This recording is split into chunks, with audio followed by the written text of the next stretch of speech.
नमस्कार, स्वागत है आपके साथ। मैं हूं पूजा सचदेवा।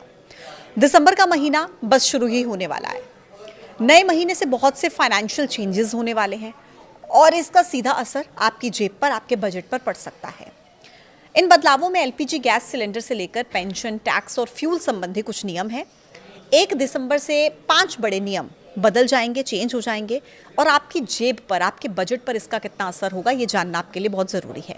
तो आइए विस्तार से आपको बताती हूँ। सबसे पहला जो बदलाव है वो है एलपीजी गैस सिलेंडर के दाम। अक्सर सरकार एलपीजी के दाम में बदलाव 1 दिसंबर को करती है और ये बदलाव कमर्शियल और रसोई गैस सिलेंडर के लिए किया जाता है। नवंबर में तेल कंपनियों ने कमर्शियल गैस सिलेंडर के रेट बदले थे। दूसरा बड़ा बदलाव है यूपीएस की डेडलाइन। सरकारी कर्मचारियों के लिए यूनिफाइड पेंशन स्कीम यानी कि यूपीएस, ये चुनने की डेडलाइन अब 30 नवंबर तक तय कर दी गई है। हालांकि पहले ये डेट 30 सितंबर थी। कोई भी सरकारी कर्मचारी एनपीएस और यूपीएस में से कोई एक विकल्प चुन सकता है। अगर कोई सरकारी कर्मचारी एनपीएस और यूपीएस में से किसी एक को चुनना चाहता है तो उसे 30 नवंबर से पहले इस काम को पूरा करना होगा। हो सकता है 1 दिसंबर से मौका ना मिले। तीसरा बदलाव है लाइफ सर्टिफिकेट जमा करना। सीनियर सिटीजन को पेंशन का लाभ पाने के लिए लाइफ सर्टिफिकेट जमा करना जरूरी है। 30 नवंबर लाइफ सर्टिफिकेट जमा करने की डेडलाइन है।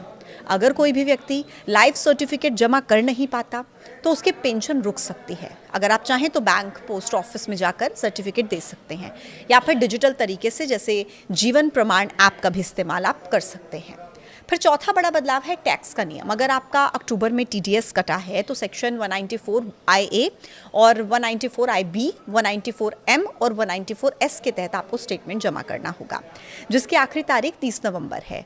और इसके अलावा जिन टैक्स पेयर्स को सेक्शन 92E के तहत अपना रिपोर्ट जमा करनी है अपनी, और वो भी 30 नवंबर तक ये काम पूरा कर सकते हैं। फिर पांचवा बड़ा बदलाव जो है वो है सीएनजी, पीएनजी और जेट फ्यूल ऑयल कंपनियां हर महीने एलपीजी के साथ ही सीएनजी, पीएनजी और एटीएफ के दाम में बदलाव करती हैं।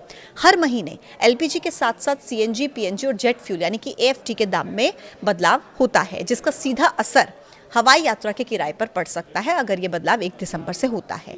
तो साल के आखिरी महीने की शुरुआत में ही आपकी जेब और आपके बजट पर कई तरीके के अहम बदलाव ये देखने को मिल सकते हैं और कुछ काम जो मैंने आपको बताए उनको आपको 30 नवंबर तक निपटाना बहुत ज़्यादा ज़रूरी है, क्योंकि आखिरी डेट जो है, तारीख जो है वो 30 नवंबर तक है। तो आपने सब काम देखे सुने, तो जो भी आपके काम पेंडिंग है तुरंत 30 नवंबर से पहले उसको पूरा कर लीजिए, क्योंकि 1 दिसंबर यानी कि दिसंबर का महीना शुरू होने वाला है और उससे पहले आपको ये काम पूरे करने हैं।